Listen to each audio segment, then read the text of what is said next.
tradition, the Tibetan Buddhist tradition developed, which included various spiritual practices that were already in Tibet. And you still have the Bodhisattva path, but you have the Vajrayana path, which is you'll have a lot of devotion to gurus, which also comes out of India, and tantric visualizations of deities.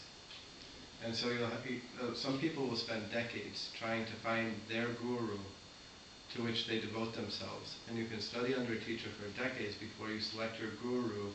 And once you do, after being skeptical and testing that guru as much as the guru tests you, once you accept that guru, you have complete devotion to that guru as your mentor and guide to progressing along the path. Mahayana also developed into Zen, first in China as Chan Buddhism, and then moving to Son Buddhism in Korea, and then Zen in Japan. And the difference here is that enlightenment is found through experiential wisdom, and there's a lot less focus on knowledge or study of scriptures, and much more of an emphasis on sitting meditation, just practicing. That you can attain instant enlightenment by doing what the Buddha did right before he was enlightened. He sat and he meditated. And this can take different forms of mantra meditation, or just sitting, or breath meditation, depending upon the tradition. But that is the focus, it's practice. In Korean Buddhism, it's mantra meditation.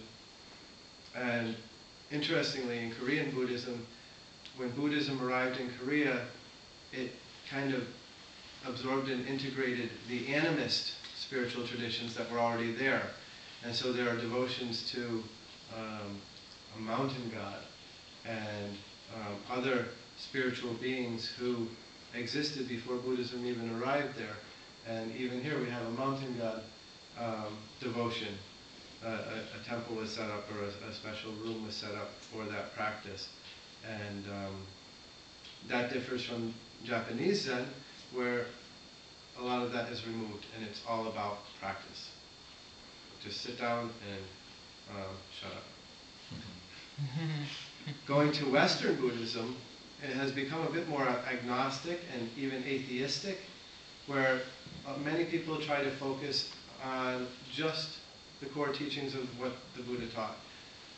Trying to take out the religion, the ritual, and just focus on what works. Making it more of a lifestyle choice. And actually, we're going to get to that. And I'll pass this out now. I'll just pass these around. This is the next book we'll be reading. It's still 4 weeks away, so there's no rush.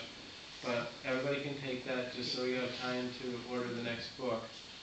As an example of the Western agnostic Buddhist tradition, this book is called Buddhism Without Beliefs, and it's written by a teacher who was a Tibetan monk, Tibetan Buddhist monk, who studied in the Dalai Lama's tradition, and then also in Korean Buddhism.